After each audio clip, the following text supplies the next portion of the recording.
Mellow greetings, everybody. My name is James. I'm from the internet, and today we are going to talk about capital protecting capital. Now, if you watched yesterday's video, and judging by the numbers, a few of you actually did, so thank you. You would know that there is a financial civil war of sorts currently afoot between hedge fund managers and wealthy individuals who have billions of dollars in capital versus a few million independent traders on Reddit.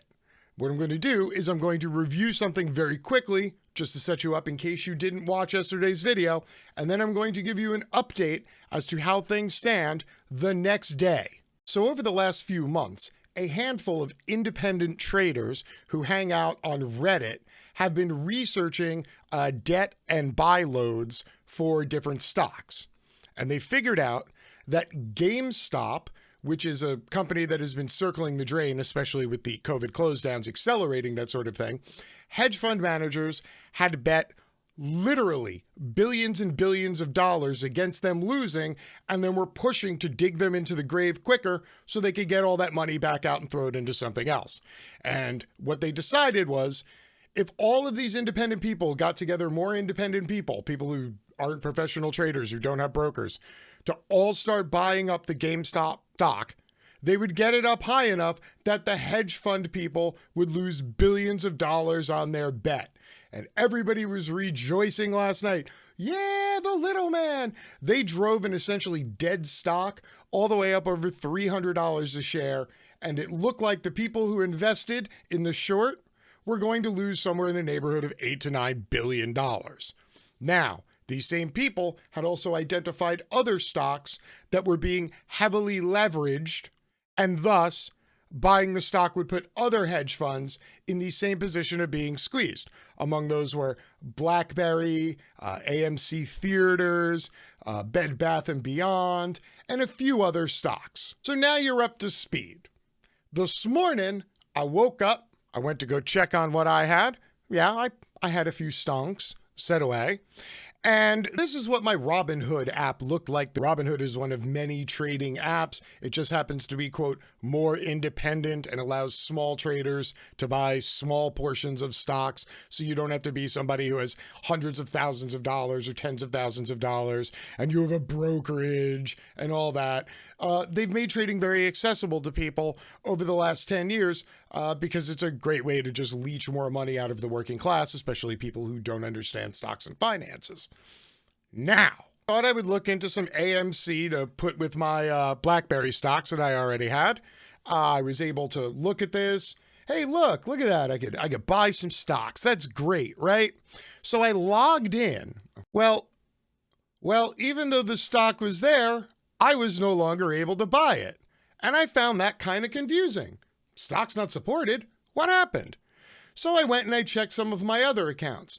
And all of a sudden, everywhere I looked, you couldn't purchase AMC stock. And this was at about 8:45 this morning, roughly 45 minutes before the stock market opened. Shortly thereafter, I got a message telling me that the buy orders that I had put in last night to go active when trading started this morning had been deleted and the money had been returned. So what happened? Well, capital protected capital. TD Ameritrade was the first brokerage to shut down. Quote, security impacts related to market conditions. In the interest of mitigating risk for our company and clients, we've put in place several restrictions on some transactions in GameStop, AMC Theaters, and other securities. We made these decisions out of an abundance of caution amid unprecedented market conditions and other factors. Now, if you're not proficient in bullshit, let me translate this for you.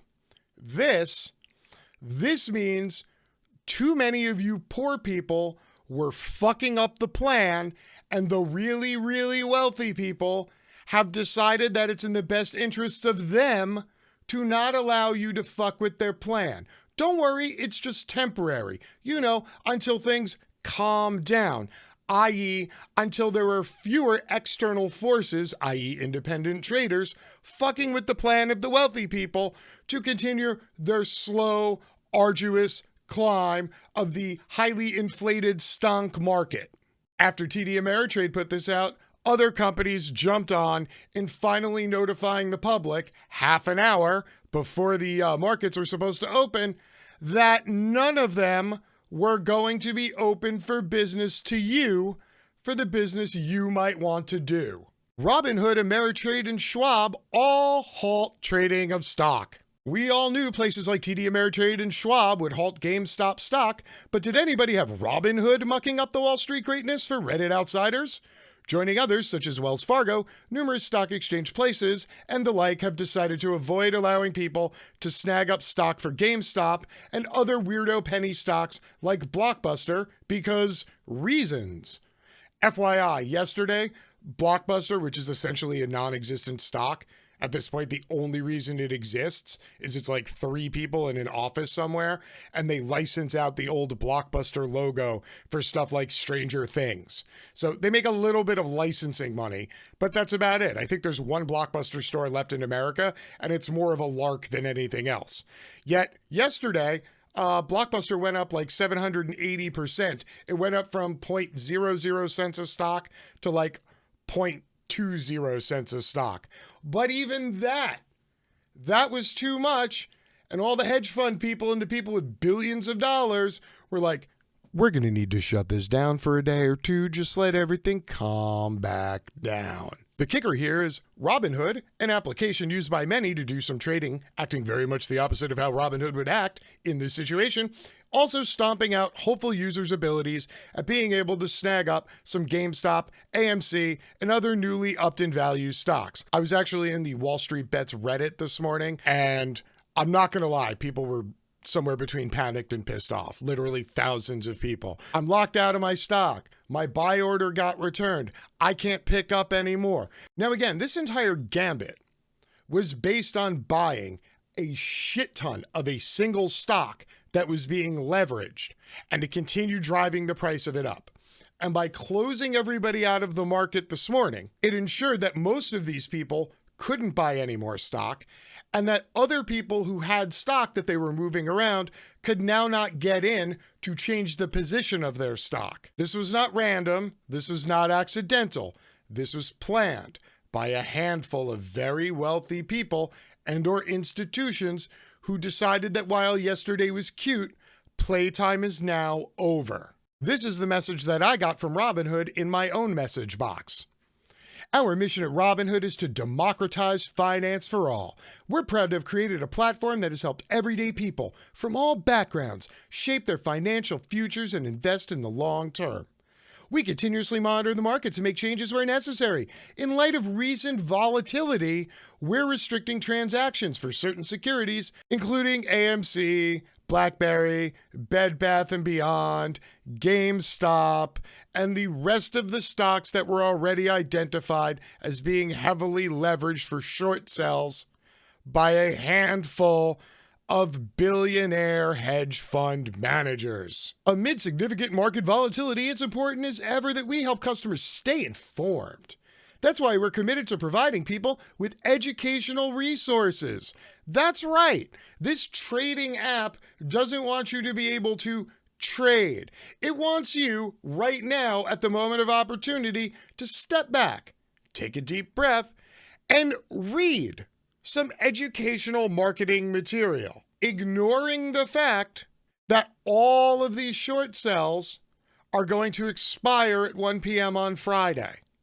And that now, and for the next 24 hours, would have been the time to buy up as much GameStop stock as possible. But no. Why? Because the extremely wealthy people decided to take the toy away from the kids.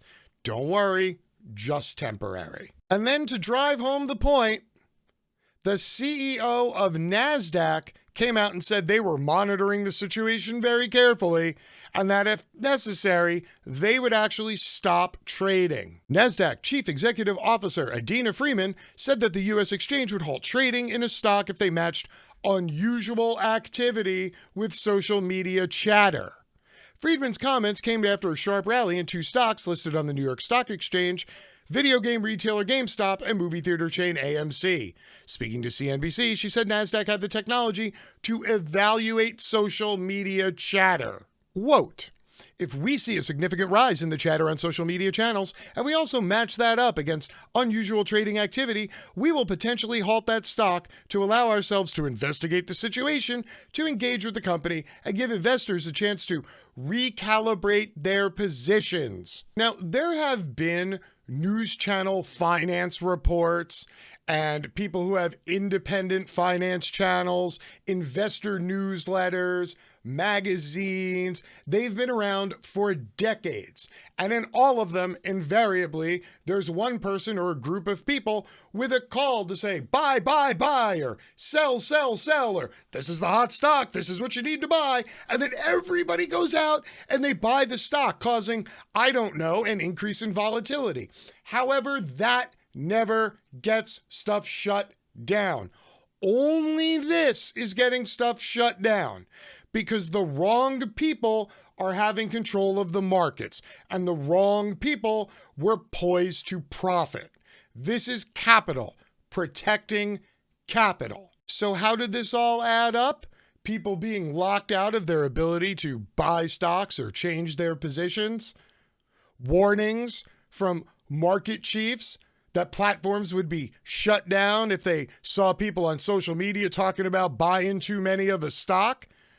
I wonder what kind of effect this had on the enormous plan to stick it to the hedge fund managers while allowing normal everyday people a chance to get a little taste of the sweetness. Well, as of noon on Wednesday the 28th, the battle is still going back and forth. The capitalists shut so many people out, they were able to drive the stock down about 200 points before more people were able to get back online and start buying one stock, two stocks, 5 stocks, 10 stocks, and they're now trying to drive the price back up. But make no mistake, what happened here was that ordinary working class people decided to get in on the grift, and the normal gatekeepers of the grift machine shut them out and shut them down. And they did so with ease and with absolutely no concern over public outcry or government regulation, because most of the people in the government also know what side their bread is buttered on. So to those of you who are out there and you're still fighting this fight, I commend you. Hey, if you're going to sit and you're going to sit long just to stick it to some hedge fund managers, I'm with you. And to everybody else who now feels discouraged and thought to themselves, I had a golden opportunity here and I just got shut out completely. Yeah, you did. Now, over the coming weeks and months, I'm sure there's going to be tons of conversation and, press releases from the office of the president that we're going to have some committees formed and we're going to take a look at what happened here and, I don't know, possibly maybe close some loopholes or restrict the finance industry a little bit so that hedge fund managers can't short 140% of a dying stock that they don't even own, which would create the fucking market conditions in which this sort of thing happened in the first place.